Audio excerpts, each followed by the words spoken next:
On this episode of the Who Is This podcast, brought to you by Sierra Pacific Mortgage of the Gila Valley and Double R Communications, we had the pleasure of speaking with Royce Hunt Bell. Royce is an amazing person. We've absolutely loved talking with her.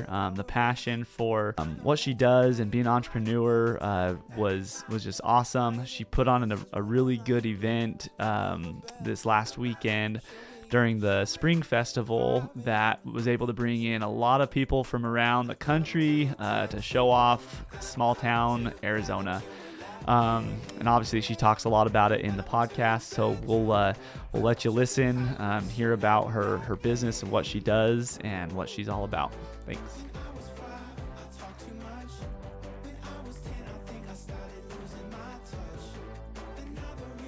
So welcome to the Who Is This podcast. Oh, who is this? Cool. Yeah. So have you heard about our podcast? I mean, I'm sure. I have. I've watched a couple. You guys did one with Mike Gaines. Look at you guys. No. I wonder if that was was he on the Valley Telecom one maybe? Because they do one too. No, I thought it was Who's you Mike guys. Gaines? He has a podcast that he does. He works at the federal prison. I thought Not that was us. you guys. Oh, That wasn't and us. you advanced it. Yeah, We did that was advance. you guys. Yeah. Mhm. He was one of our So, first episodes. Yes, that's what I thought. Which I saw Facebook memories were officially a year Oh wow. as of a Whoa. couple days ago or maybe a week ago. That's but fast. Crazy. yeah, so already been doing it for a year. Yeah. And we're, 30 something in? Something like that. We took a little break when we were switching our mortgage companies and everything. Yeah. You know, we went a few months without doing one, but then started back up in January in the new studio. Thanks Reed Richens for allowing us to use it. But Nice. there's a few local podcasts which Yeah, they're all I had no idea. And now they're promoting them. Yeah. Which is awesome. they're all on GilaValleyCentral.net. They have if you go there, they have a podcast tab and it'll show all the local ones, and you can click it and it'll take you to their link, which I think ours goes to our YouTube page where we post these. So Yeah. Nice. I always said I want to do a podcast, but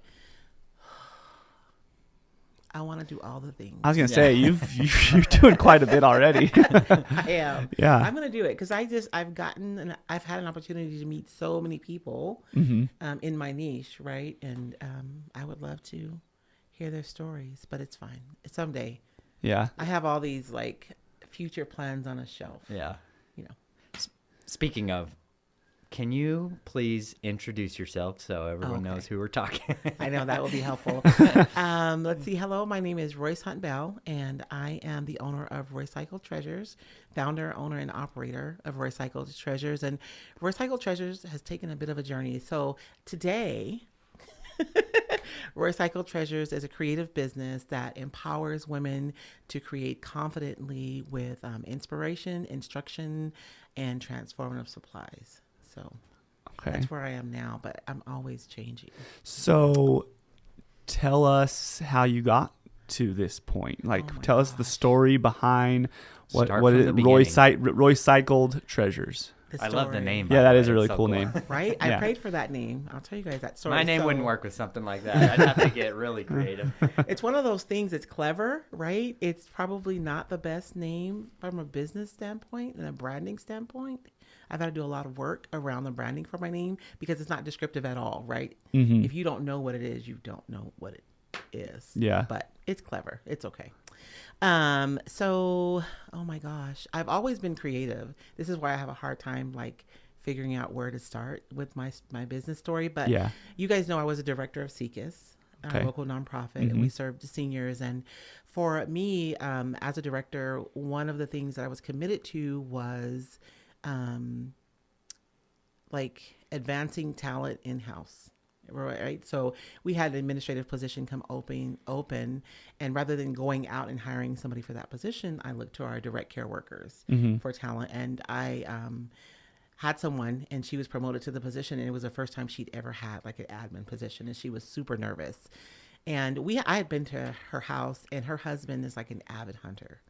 Like if it can be stuffed, it's stuffed and it's on their walls. Right. I'm so serious. So as a joke, I built her this paper mache deer head.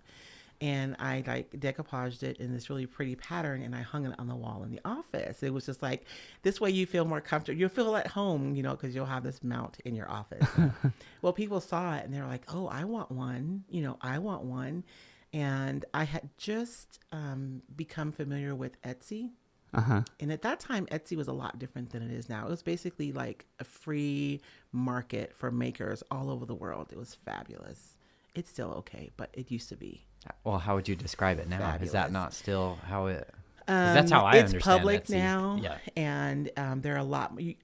It used to be it had to be handmade to be on there. Oh, and it's not that. Mm-mm. Yeah, it's whoever. There's now. a lot of different things on Walmart's there. on Etsy now. There are they? I don't know. Oh, that's what it feels like.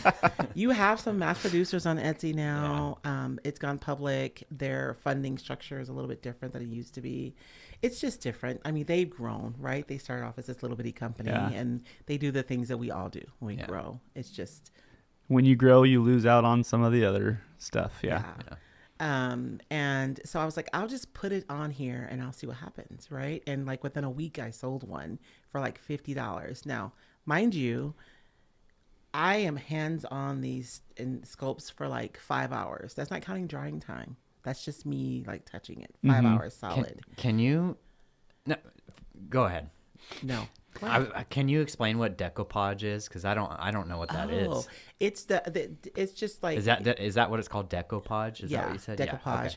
You're just like taking paper or fabric and you're gluing it to a surface and you are sealing it. Okay. Yeah. So that's what decoupaging is. Pretty self-explanatory. No, it's not. I mean, you don't know unless you know. Yeah, I knew right, exactly that's true. what you're talking about. Okay. Yeah. I didn't. I'm, You just don't. joking. I'm with you now. Yeah. So I'm building these mounts from scratch. Yeah. And the local people, by the way, think it's hilarious that I'm selling paper mache mounts. And I'm shipping them all over the world. Yeah. And, but I still had a full-time job and like kids at home. Yeah. Yeah. And I'm selling like a ton of them. And I kept raising the price and raising the price and raising the price. So you said after your first week, you sold your first one, and then did it just kind of take off from there? It did. Yeah. It was Okay. absolute mayhem. I probably shipped about, in a year and a half, I probably shipped about 500 deer heads all What? over the world. It's mayhem. That's I awesome. have pictures of my kitchen island of these structures being built in different. It was, I don't even know.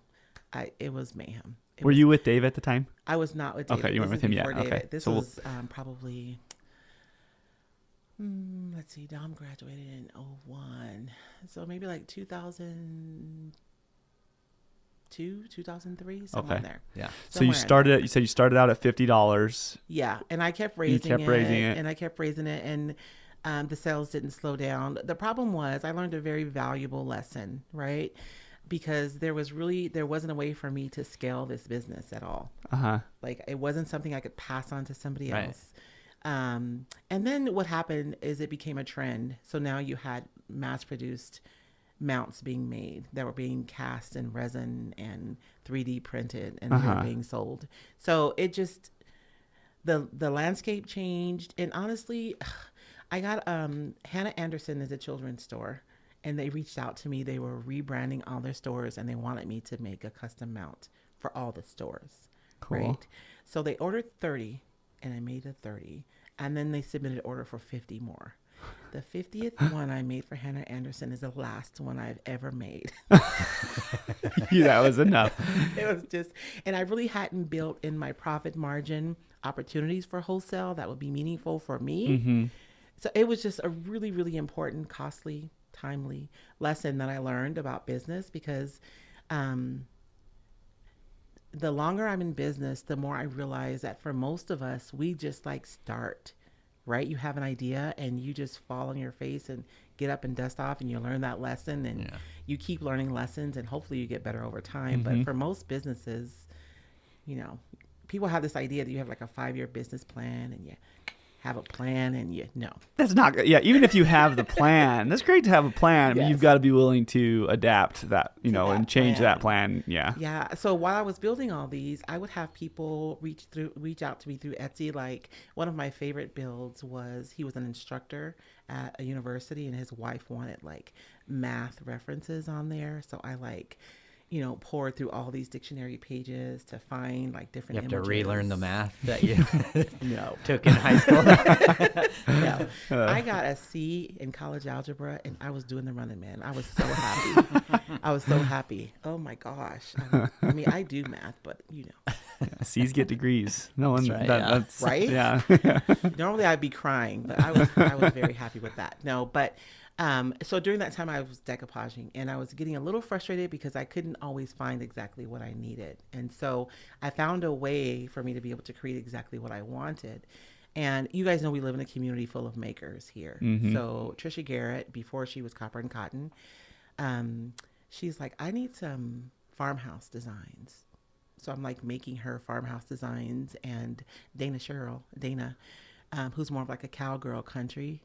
She was like, I need some designs. So I'm like designing for my friends, right? And this third-party site that I was on, I saw that you could upload designs and like earn commission. So I was like, oh, I started uploading designs. Well, I am good at marketing, like naturally. I don't even do it on purpose.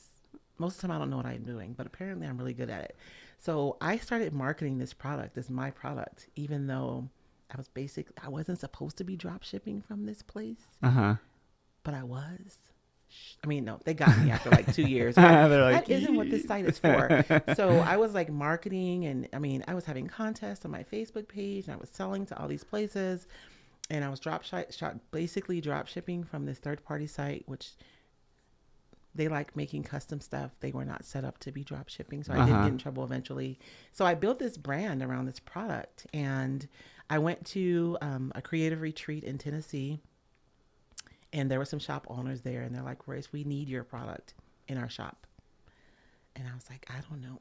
Like, okay. Like, I didn't know how to make that happen. Yeah. And this was in July. It was the end of July, because in Tennessee, they have the 127 sale. Have you guys ever heard of it? Mm-mm.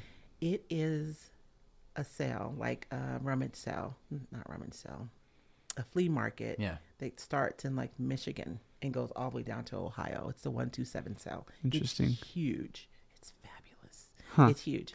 So I went to this retreat. I was there was like 11 instructors. It was like a whole thing. So, but we all crashed in the same house.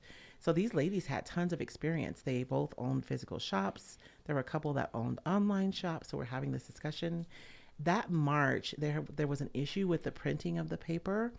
And I had reached out to the manufacturer just to kind of get an idea of what was happening so I can communicate to my customers, because the third party site wasn't being very helpful. And the owner happened to answer the phone. It was like legitimately a divine appointment. And I mentioned to him, I have shop owners who want to carry this product. And he's like, what are you doing? Like, they were printing like corporate, it's tissue paper is what I do. And they were printing for like corporate parties. Interesting. That was his business model. Right. That's why he made was this making product. it, but you were Yes. using it for something else. And Yeah. he's like, we see these weird designs come through here. Like, what are you doing with these designs? Right. So I explained to him like what I'm doing and, what I hope to do moving forward. And I had gotten requests from people wanting to carry my product, because from the outside, it looked like it was my product. And he's like, well, if we can figure it out, but it was just so weird that the owner just happened to pick up the phone. Yeah. And then I go to this retreat in July, and I'm having this conversation. So long story short, that November, maybe not short, long story long, that November, I took my first wholesale order from this company, and that was the beginning. And so that was 2018, and that was with 12. 2019, I had about 40. I was still working with Seekis. In 2020, I got up to like 300 retailers. It was absolute mayhem. It was a lot. That's awesome. And so, I've had to just grow with the business and pivot. I've learned that I will be pivoting for an eternity. I've just come to terms with that.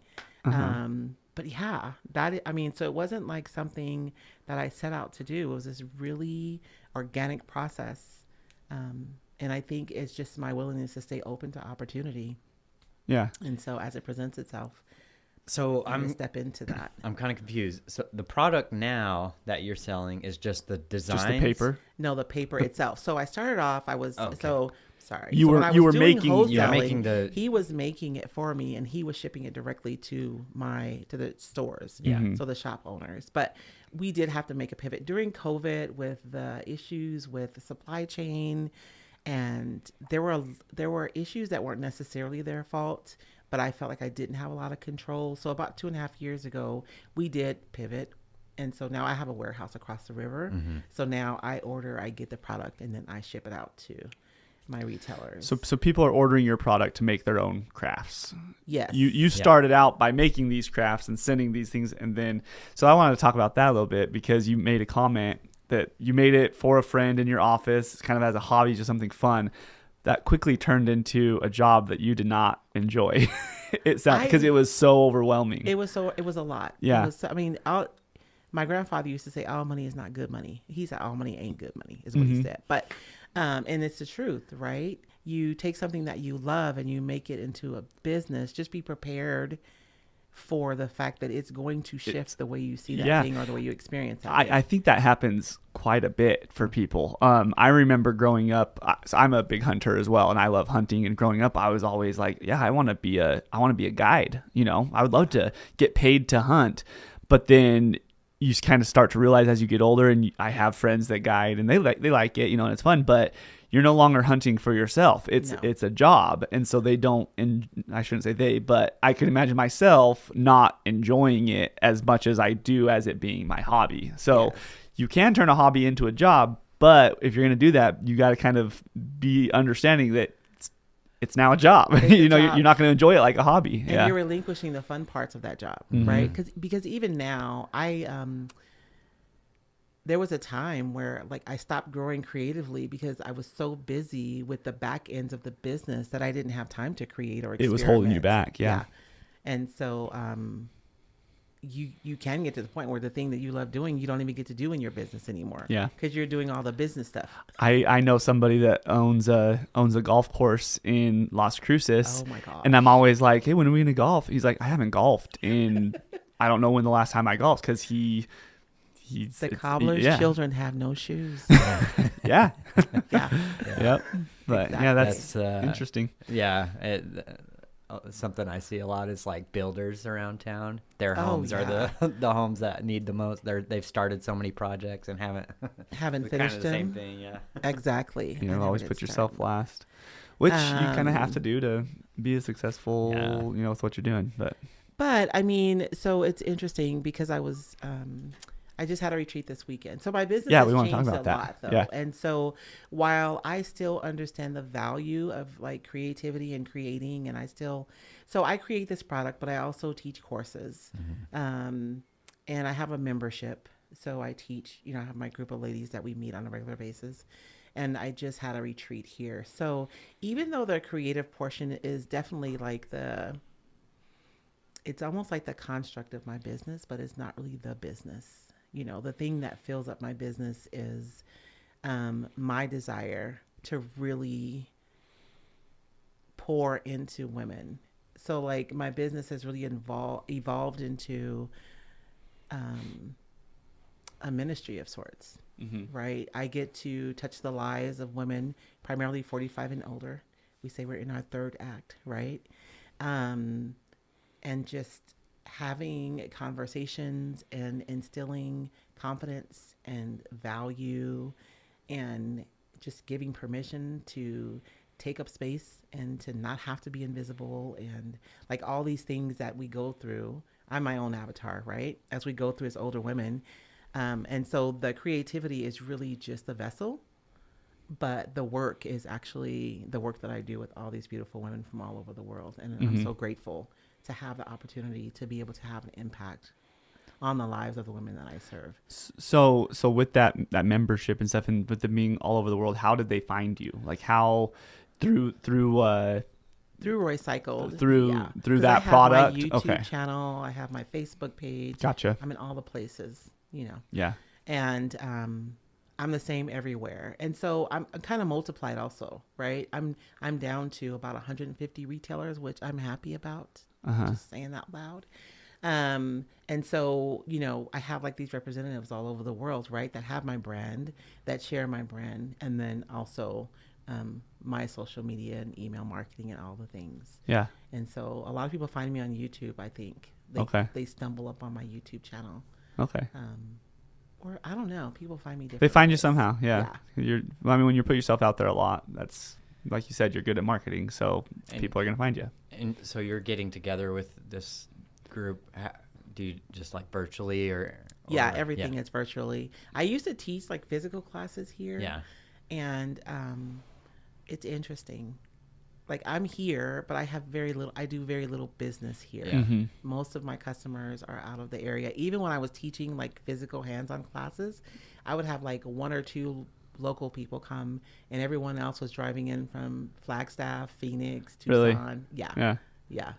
You know what's funny is I think there's quite a few businesses like that are here. They even have warehouses here, but they're a national brand, because I've done loans for people that they have this little business. I'm like, oh, I've never heard of this business, and come to find out they're crushing it. Yeah. Yeah, there's just not business in this area. Yeah, we live in a very industrious community, right? And so people look at my things and they're like, I can make that, you know. Yeah, right. They're just not, I don't know. Yeah. Well, but thank goodness for technology and the internet. I mean, without that, your business probably doesn't exist, you know. Absolutely. So, or it's confined to the local area, and that's, you know. Mm-hmm.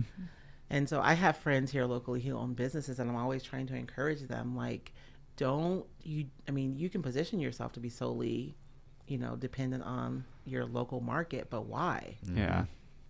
Yeah, why not do both? I mean, you can sell locally and still put it online. Yeah. Absolutely.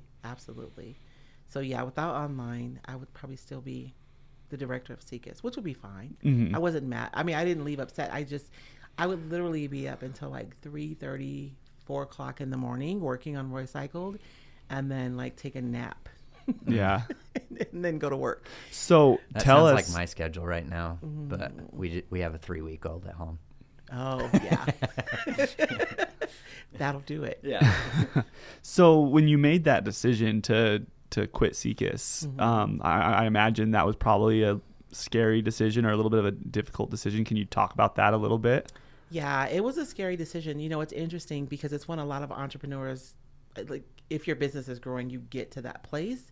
And I don't think, in my experience, based on, you know, speaking to different entrepreneurs, you ever get to a point where you don't have a gap, right? A gap of faith.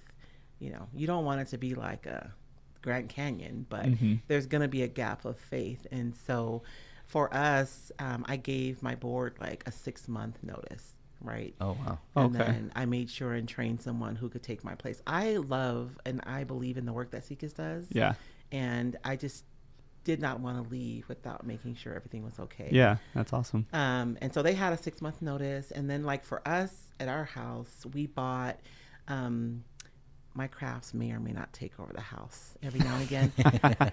So knowing that I would be doing more production and more work, we bought like one of those sheds, like tough sheds, and we parked it in the backyard. And so we just had like these goals. We would pay off the tough shed by the end of the year. We would have, you know, one of the cars. Actually, we'd have both cars paid off. So we like made these decisions that would reduce our monthly kind of expenses in our household. And then I had quite a bit of capital, you know, we just had to make all these decisions, right? And then when we were looking at how much I needed to make before I could even make the decision to give the notice, I had to be at a certain place. And I think sometimes when we're thinking about like our the revenue we bring into our home, we're like, okay, I make this much. But it's not just that, because your job is paying for 80% of your health insurance and you know, you have this much going into your retirement account. And so you have all these things to consider, like what is the real value of this job to our household? And it's like, okay, so I need to make, and I think our goal was like 80% of that is what my business needed to generate before I could kind of make the move to do it full time. Were you at that spot when you gave them your 6 months notice, or did you kind of give that 6 months notice, say, okay, here's, hopefully we get here before 6 months gets here? So to me, the faith gap was that 20%. Mm-hmm. Right. That was as much liability as we felt comfortable taking on. Yeah. So I was at the 80%. You were at that before you. Okay. When I gave the notice. That's awesome. Yes. Yeah. And then for me, knowing and trusting, hoping, right, that giving my business 100% attention would make up for that 20% and then some. Yeah. Which is what happened. Yeah. Because now I'm able to focus entirely on my business. Yep. And that's a really good point, because I went through that as well when I first started doing mortgages. I did it kind of on the side from my full-time position. I worked with the town of Thatcher on their grounds crew, or all their street maintenance crew, and I was doing both at the same time. And I kind of got to the point where this is too much. I can't keep doing both. You're not doing a good job at either one. Right. I'm struggling. Yeah, exactly. I'm being spread too thin. What was where was I going with that? You had to decide to. Yeah, that's what it was. Yeah, I knew that my belief in myself was it was riskier going full in on the mortgages, because it's the pay structure for it. I was losing on the Arizona State retirement, all of that stuff. But I had the belief in myself that if I do jump in both, 2 feet at the same time, go focus on that my production would also increase. Yes. So because I was able to focus on that, and it did, and it ended up being good. So yeah, I know exactly what you mean on that. And I will also say, I think a lot of entrepreneurs don't do it as well as you did, making sure you were prepared, because I can honestly say that I wasn't. I mean, it was definitely I hope this works, And I mean, we just had the owner of Rafter G Barbecue. He was kind of the same boat. It was like, this is an all or nothing. Like, I hope it works. But yeah, he just gave himself a date. He's like, by this day, I'm quitting my job, and we're going for it. And so kudos to you for having that mindset of making sure that you were prepared. Because I think that there are a lot of we talked to a lot of entrepreneurs. You were very calculated. Yeah, for being so calculated. And we talked to a lot of entrepreneurs that have been successful. It's it's no secret that there's a lot of people out there that weren't successful, and so it's a scary jump to make. There's still gambles within the business. I mean, that's just one jump, right? But you guys know there's like a lot of jumps you have to make, and some of them require a little bit more faith than others. Yeah, absolutely. So there have been times where I've made like larger gambles, right? And some have not paid off. If I'm being completely honest, not everything works. Yeah, and that's normal. Just part of the I'll put that on my list. Do that again. Lesson learned on that one. Yeah, have a few of those too. Yeah, and I have my husband too. Like, we're so opposite. Yeah, I'm the crazy one in this relationship. Just so we're clear. Yeah, I don't know. You might listen to our podcast with him and change your mind. He's got some fun stories. Oh yeah, he does. But he is just level all the time. Yeah, like whenever I see him get like a little bit upset, it actually tickles me. It makes me laugh a little bit.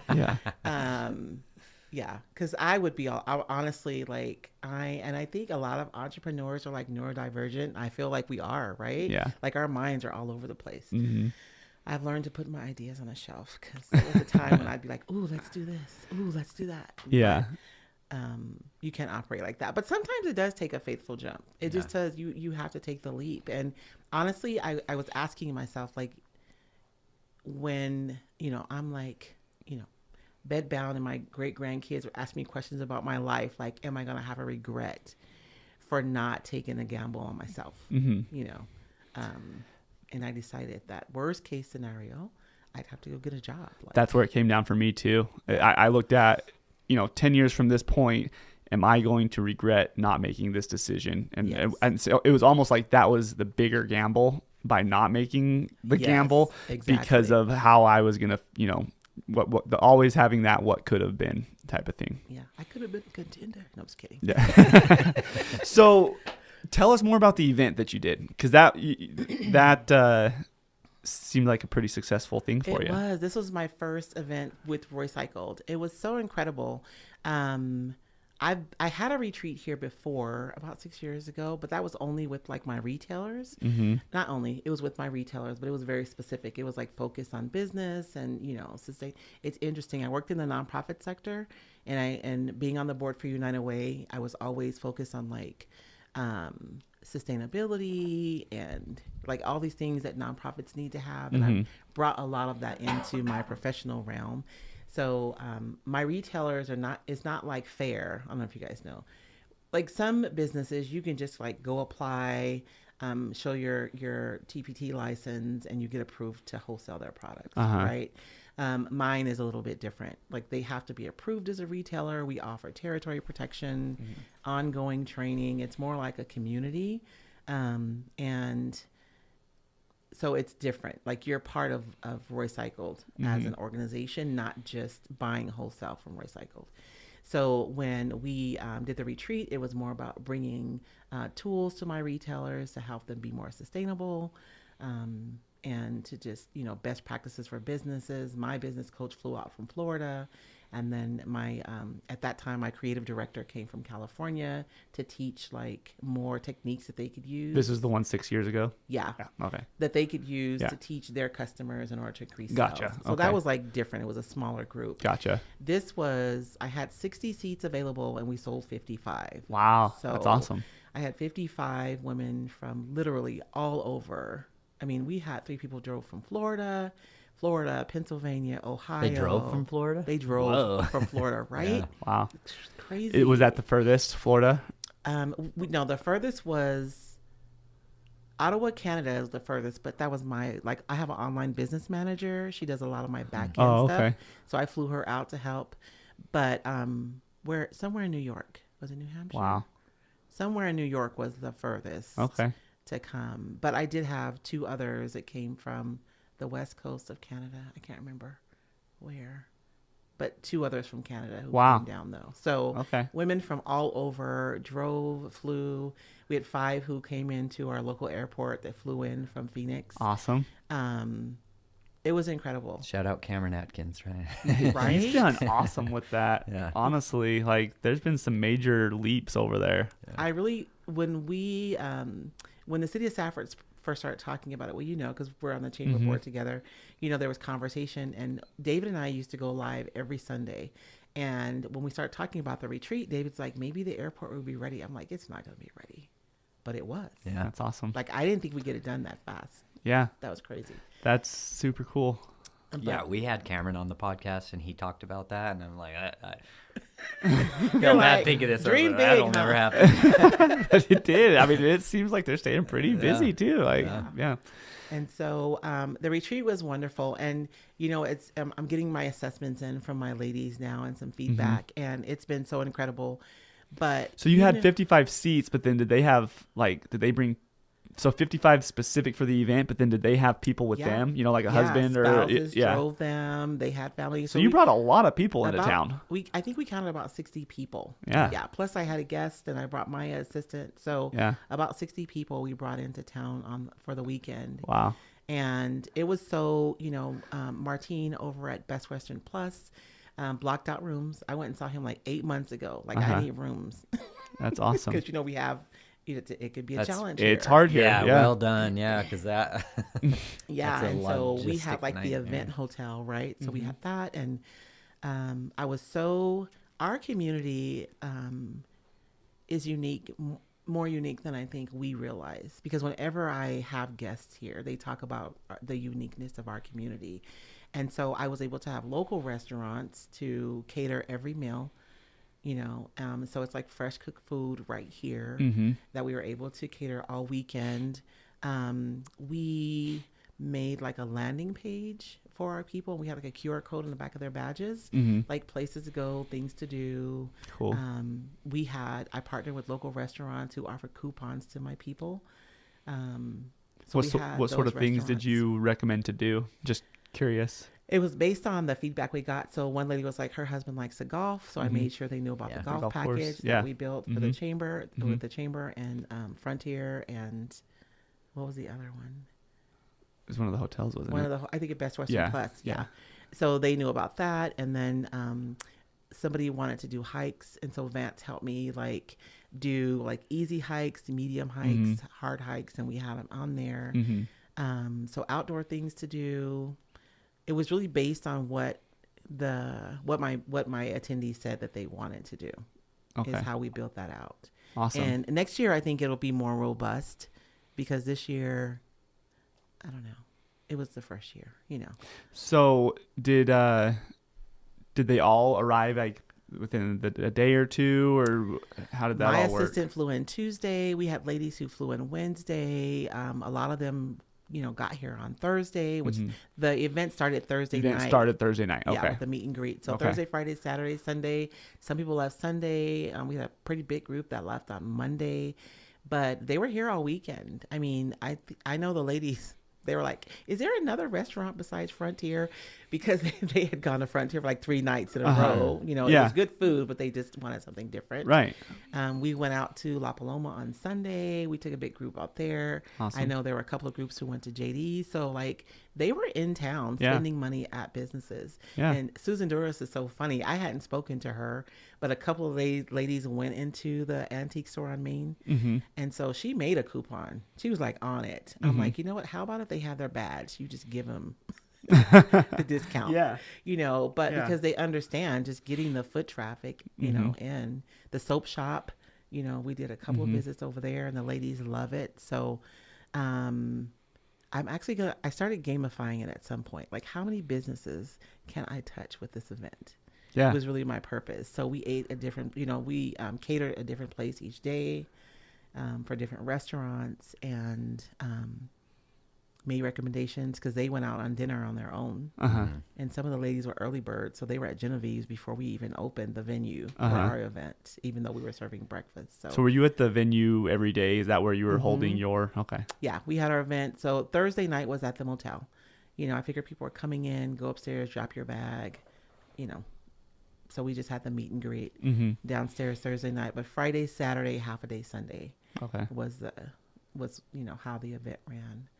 But it was really good. I'll be honest with you. I was so focused on all the details because I don't know if you guys have ever pulled together an event like that. No. Like, there are so many details, right? And I was so focused on all the details, you know. And we were crafting, so like the supplies and how are we going to set up. And for me, my brand has like a culture of inclusivity and accessibility that is like financial accessibility, but also physical accessibility. So it's important to me that my ladies were able to move around the space safely. I love the venue because it is fully accessible. If someone has a walker or wheelchair, they can still move around. So like all these things, right? And it was so weird because I had been so focused on all these things, and then I got up to like greet everybody at the meet and greet, and I like look around, and I hate when my emotions catch me off guard, right? I'm like looking at all these women like, oh my gosh, like all these ladies trusted me enough to like trek like hundreds of miles to come to our little bitty town. Yeah. Right. To come and spend the weekend. And it was a fabulous weekend. It was really, really good. Yeah. Because we art, but for me, it's about the other work. The art is important, but my co-host, or I had a friend of mine, she does a lot of work around like mindfulness, right? About limiting beliefs, about self-talk, about the things that we control. Sometimes we externalize impacts when we're the guilty party, right? Like we're setting up barriers for ourselves. We're saying we can't. It's like, no, I can't do that. Well, you're the only one deciding you can't do that, right? And so we did a lot of work around that. And so Jane, that's what she does. So she was here. So it was really good. It was really good. There's a lot of transformation. I'm getting my questionnaires in from the ladies afterwards, and some of the quotes just make me want to cry. That's awesome. Yeah. Well, that's so cool. Congratulations on such a successful, Thank you. You know, yeah, to answer your question, as far as, no, I've never put together that type of event. The only events that we you know, we'll put certain things together for like real estate agents, which comes with its own challenges. These are hour-long events. Yeah, not with real estate agents in our town. Like a 3-day event. It's like bring people with real estate agents, it's kind of like herding cats sometimes because they're always go. But yeah, but no, as far as something to to that scale, never even attempted to it. And It I is don't hurting think cats, by the way. Yeah. It is. It Yeah. is. A lot of the ladies know each other online, but they've never met in person before. Uh-huh. And then Well, and how cool that you were able to provide that opportunity for them to see each other in person. And I mean, because there's a a value in that too. Online is great, but to be able to give Me someone in a hug person. and Yeah. that's cool. Yeah. And then we have, so like in our niche, we have, YouTube is interesting because a lot of people watch YouTube on their televisions. So there is I struggle with this, the ladies are like, oh my gosh, I get to meet you in person. And I'm like, it's just me. Yeah. Right? Yeah. But there are other people in the room who have larger YouTube channels than I do. So for a lot of the ladies, they get to meet these famous people. It's so funny, yeah, Right? because it's just YouTube. But that's what people watch nowadays. So literally last night, my daughter Avery came running to me with her iPad because one of our reels came across her YouTube without her looking for it. She's like, "Dad, you're big." I was like, "Yep, really cool." But she was Can so I be rich excited. instead of famous? Yeah.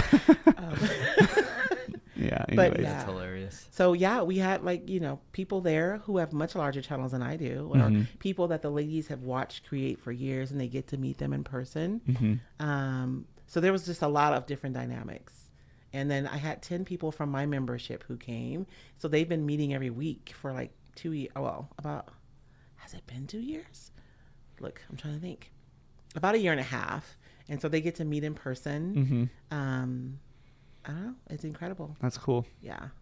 It's really cool. So at these workshops that you were doing, were they doing art there at the workshop and you were kind of helping them with ideas and stuff, or what exactly were they doing at the workshops? So I'm on like this mission, right? I started taking classical art classes so I've been crafting for years, right? And I got to a place where I was feeling kind of stuck. Like I wanted to move. So I started taking classical art classes, and I realized that there's so much that the bridge between like crafting and classical art is not as big as some snooty people over here would have you think. Just gonna say that. The art world can be very exclusive, and I'm on a mission to bridge that gap. I am. Yeah. And so for me, the way I set it up, there's two things. Jane came to work with mindset and to kind of help them to move past their own barriers they put for their creativity. And then I set up the exercises in a way where they didn't know what we're doing next. So all they knew were like the pieces of the project.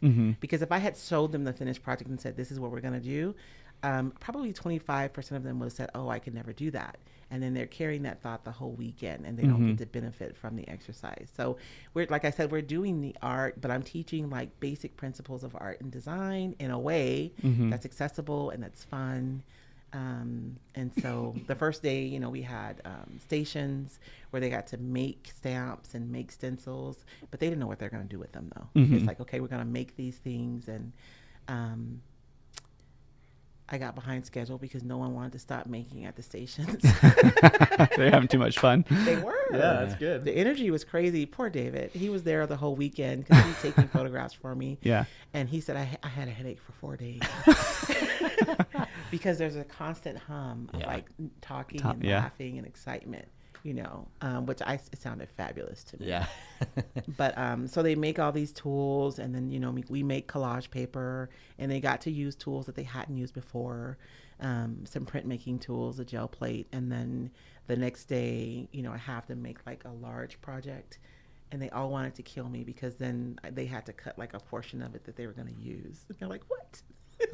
But even the letting go, it was part of the exercise. So like we're doing art, but we're also kind of working through things that keep us from being creative at the same time. So it was transformative for a lot of people, even though they wanted to kill me Saturday morning because I made them cut up their master boards. But by the time they were done with their actual projects, and one of them was I had magazines, and all of the supplies were like cardboard, magazines, fun foam. I wanted it to be like accessible, things that they could find at home or anywhere, not some like specialized, because that's another part of the art world. It's like, no, you have to use this. No. So I had like these really accessible materials that they could use in their artwork. And so I had them trace birds out of a magazines. And honestly, I thought that they would just like color block them with painting. But like I'm walking around the room and these ladies are like shading and they're painting. It was fabulous. They're painting feathers, like, Wow. and I've taught a lot of in-person classes. And so I always have a perception of like, I'm going to get, like if I have 20 people, there's going to be 2 people who are like A-type perfectionists that are going to have trouble moving through because everything has to be perfect, and I'm going to have to give them extra attention. I'm going to have at least like 3 people who've probably never picked up a paintbrush before, right? And they're going to need extra support. And I'm going to have 2 people who think they know everything and they're going to work ahead, like, right? Like I've taught enough. I think because of the mindset work we didn't have it. That's cool. We didn't have it. And they sat in at tables of like 4 or 5 too. So there was a lot of just support. And then at the beginning too, I started out just saying that the responsibility to create a safe space was not just mine. It was all of ours. Right. And so I had like this agreement and they had to sign it saying that, you know, just about not giving your opinion unless somebody asks for it, you know, not being ugly, being supportive, that kind of thing. And I think that people really took it seriously. And so super supportive. It was awesome. That is awesome. Yeah. That is awesome. Do you have like a website or something where somebody could go and look at the results of the event, where they could Not see some of yet. the? Okay. I have my How long? folder of By the way, photos. how long ago was this? It was this past weekend. Oh, This it was just barely. during Oh, Spring yeah. Fest. Yeah. It was So during this is- Spring Fest. Oh, yeah. Did they yeah. go to that at all? Did they go They check did. out Spring They Fest? did go to the Spring Fest. The chamber was so awesome. You know, we had the banner. The ladies were like, "Oh my gosh!" Because there's a banner across Main Street, like Yeah, "Welcome." I saw that Roycycled picture. Besties. Uh-huh. Yeah.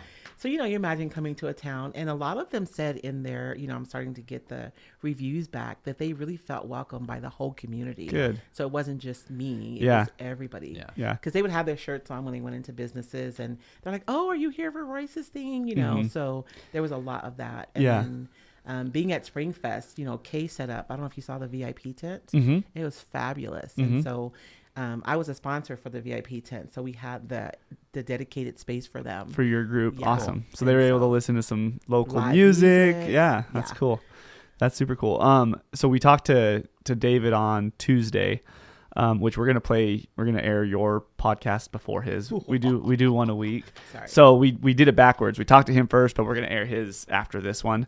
But he mentioned, did you guys go to like some local art galleries and your group bought some art? So some of the Yeah. ladies, you know, they had the is it the Artist Guild? I forget the name of the I don't guild. know. Yeah, The- he couldn't remember if it was the Gila or the Graham Art Guild. Yeah. But they had a huge setup in the old Stockton's Stockton's. Bank. Yeah, usually during Spring Fest and Salsa Fest, they set up in that Yeah. building. Yeah. And so yeah, the ladies, they were like happy to be able to buy original art. Yeah. Like at like, you know, really good prices. Yeah, and that's what they were saying is it's so funny, the different perspectives and dynamics of different people, because you brought in this group from out of town that like, this is a really good price for original art. Right. But in our town, it's probably kind of hard to sell original art. You know, That they're is right. probably looking at it as this is expensive, you know. Yeah. So Oh no, the ladies, everything was affordable, like Yeah. from their perspective. yeah. And I mean, I had one who was looking for, like, she really wanted jewelry. Like she wanted Southwest jewelry. Like these ladies came here looking Did you find her for some turquoise or experience. something? I think she went down to Copper and Cotton. I'm not sure, because you know they have that. Yeah.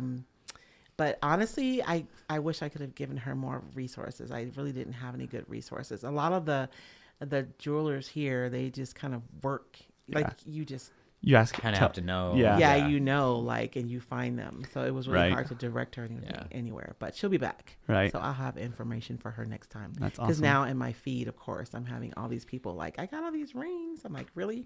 Angie's gone now. That's funny. But no, they were excited to buy art. I know that we were standing in the menu and I see these 2 ladies with this piece of furniture, like going down the street.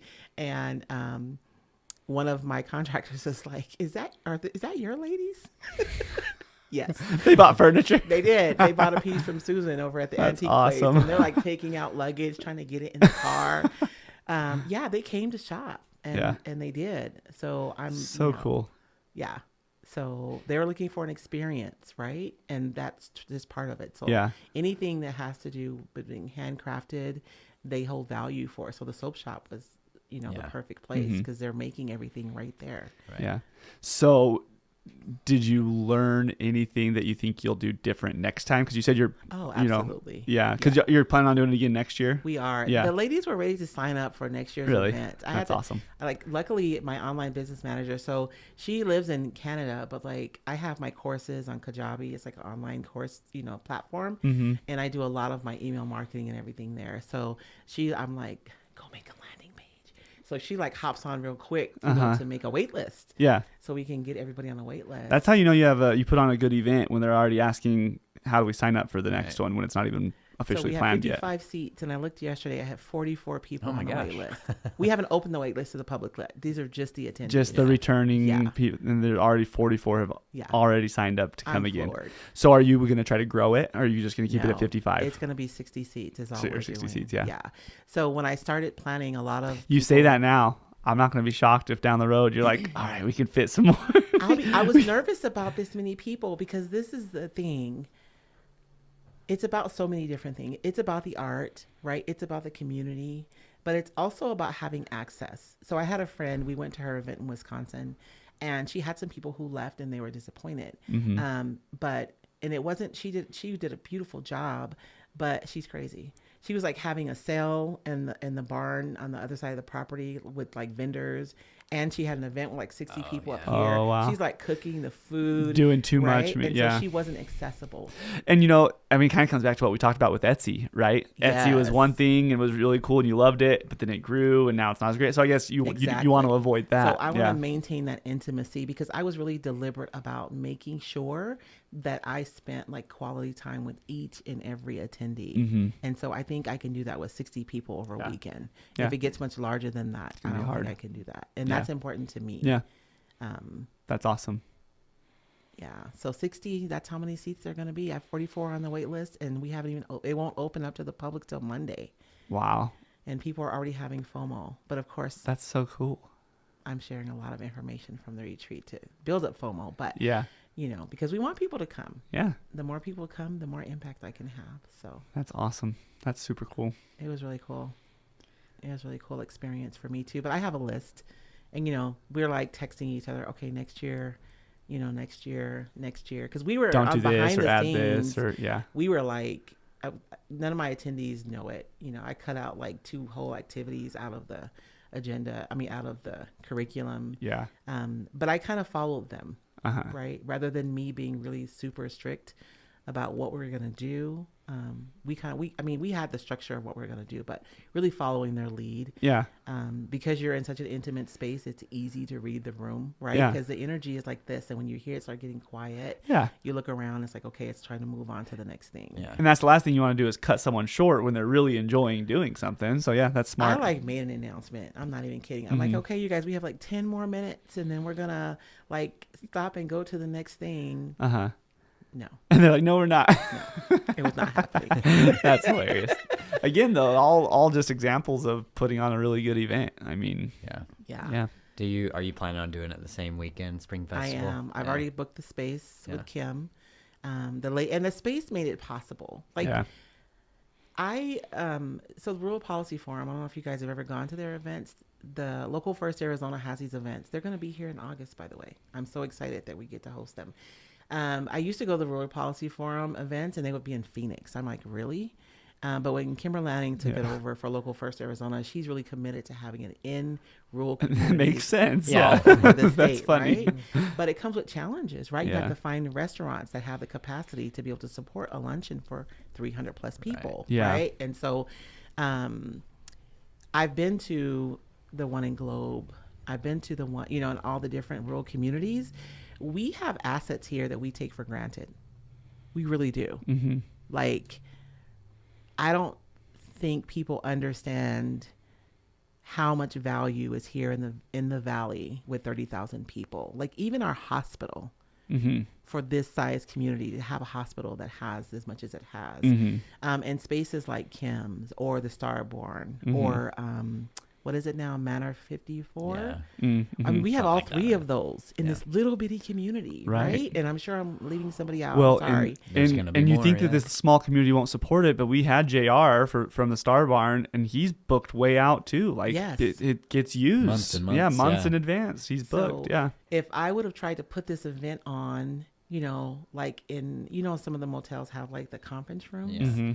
it wouldn't have been the same. Right. Mm-hmm. So this community helps support my ability to put on this magnificent event. Yeah. Everything from being able to block out rooms at the hotel, from Kim having this gorgeous space that was perfect for my event, Mm-hmm. from restaurants willing to give coupons if, my people walk through their doors, like all of it Yeah. serve them, Shout out Gila both Valley. bakeries, seriously, both Yeah. bakeries willing to like bake fresh pastries that morning to bring over for my continental breakfast. Yeah. Like all of it. That's cool. And you thought of everything. That's awesome Yeah. that you even thought of that. Like, I love local stuff. Reed's going to love this podcast, by the way. Yeah. Reed's all about local, but that's so cool. There's yeah. a lot of local talent here. There's Yeah. a lot of, even so last minute, I'm like, crap, I have 10 retailers that I had little pins for my membership members to wear. So, they would be like, you just want to give them a little something special. Mhm. They pay to be in my membership every month. Like I Mhm. want them to feel special. And then, but I looked at my list. I'm like, crap, I'm looking at my tags. I have 10 retailers. I didn't do anything special. So I pull out, these, como se dice, aprons, and I take them to Tina. Tina, she just has a party planning business here, and she like presses shirts and stuff. I'm like, can you press retailer on these for me? Like, That's awesome. I need something. You know what I mean? Like, And she's my like, yeah, community sure. showed Mhm. up in a way that somebody in the beginning, they were like, why don't you just have your retreat in Tucson or Phoenix so we don't have to drive 2 hours? And I tried to explain to them, I have no relationships in those communities. Mhm. It won't be as good of an event. Right. It will not, and you will not be able to afford to come. Yeah. And you'll feel like you're just at a hotel. And Mhm. yeah, that's cool. Right? So- Completely different type of event. Having it here and being able to leverage relationships that I have with people, Mm-hmm. right? So they're not, Ruth could have been like, I'll make you pastries. But no, she's like, I'll bake them each morning and I can make them half size for you. Mm-hmm. Right? It's because they have expertise in what they do. Right. Mhm. So I don't have to think of everything. That's awesome. And so, yeah, anyways, Super the cool. community made it an Yeah. awesome event. Honestly. That is awesome. Well, congratulations. Thank you. That's super cool. So if you get enough interest, could it be something that you do twice a year? You sound like my husband. There you go. That's how you grow it. Yeah. I know. Well, I don't. We talked about like being Spring an Festival and entrepreneur. Salsa Fest. I know, right? That's kind of I'm perfect. working at Salsa Fest though. Ah, I'm in charge of the salsa contest. So we talked about earlier about like being an entrepreneur, right? And being open to whatever and being able to pivot. So like, I don't know. We'll see what Yeah. happens because I have a warehouse to run. because you've already got 44 people signed up, but it's not even open yet. So. I know. And we won't start selling probably till July. I don't like to do too far out, but Yeah. I don't know. We'll see. I have a warehouse to run. I have to Yeah. make content. I got to keep Right. up on my YouTube channel. Like my husband thinks I can do everything, but I cannot. So we'll see what happens. I don't know. That's awesome. Sounds awesome. So, how can people find you?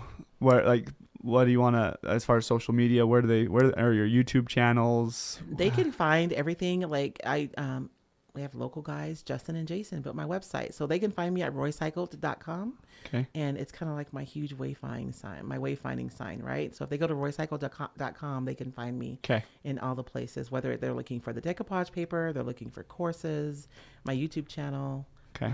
If they want to become a retailer for Roycycled, the information is there as well. Roycycled.com. Roycycled.com. Will you This spell is it one really of those quick for me? instances. See, clever is not always best, right? It's ROY. Oh, right there. I Yeah. gotta look, ROYCYCLED.com. Okay. So recycled, but with an O. Gotcha. Roycycled. We'll have Courtney put that up on the screen Yeah. for us. So Yeah. So cool. yeah, find me. Come check me out. Well, yeah, I was gonna say I'd love to see some of the. That's what I was gonna ask you. Is there somewhere I can see like some of the work that you've done? Is there a photo gallery on my site anymore? Yeah. I don't think there is. You know what's happened is my attention is focused away from. So I started off making stuff and selling it. Then I started selling paint and decoupage paper, and then I started teaching. So I really don't I don't know. What you mentioned my focus isn't necessarily on the things I make as often. You mentioned though that you have. I mean, he was following you around, taking a lot of pictures. Where will those be once you get to post them somewhere? I don't know. I gotta figure that piece out. What a cliffhanger. I know, right? Right? I mean, I'll probably have them on my, I wish I could have like a gallery. Maybe I'll talk to Jason and Justin and make a gallery on my website. We'll see. I gotta figure it out. Probably on my Facebook page at the very least. I'll make like an album because my ladies all want their pictures. You know? So I'll have a one there on my Facebook page. Okay. And they can find the Facebook page on the website. Yes. Okay. And it's just I'm Roycycled everywhere. Okay. Yeah. Okay. Yeah, Dylan made my logo. That's the good thing about a unique name, though, is once they get the name down, there's not going to be other Roycycles out there. Exactly. You know. So yeah. Exactly. And Dylan, he was working for CMI at the time, but he designed my logo for me, and so I loved it so much. I got everything trademarked. So Awesome. Nice. I'm Roycycled everywhere. Awesome. On all the places you can find me. So. Well, cool. Well, is there anything else that you want to share that we didn't hit on that you wanted to hit on? Just if you are someone who is thinking about creativity, or you maybe think, oh, I'd love to be able to do that, but I cannot, you absolutely can. You absolutely can. I agree. And art is teachable. And the more you know, the more tools that you have to be able to express yourself. And it is not reserved for the few.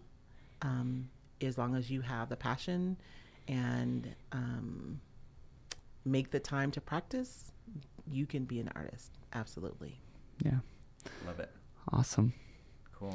Well, this has been a lot of fun. Thank you so much. Thank you. I talked a lot, huh? This is perfect. I'm a highly expressive person. We say all the time we want our guests to be the ones talking because we do enough talking on our own, and it's the podcast where the guests are passionate like you are and are good at expressing that passion that makes a really good episode. So no, you definitely did not talk too much. You did perfect. Yeah. So, awesome. Well, thanks, Royce. Thank you guys so much. This was fun. A lot of fun. Like Gucci.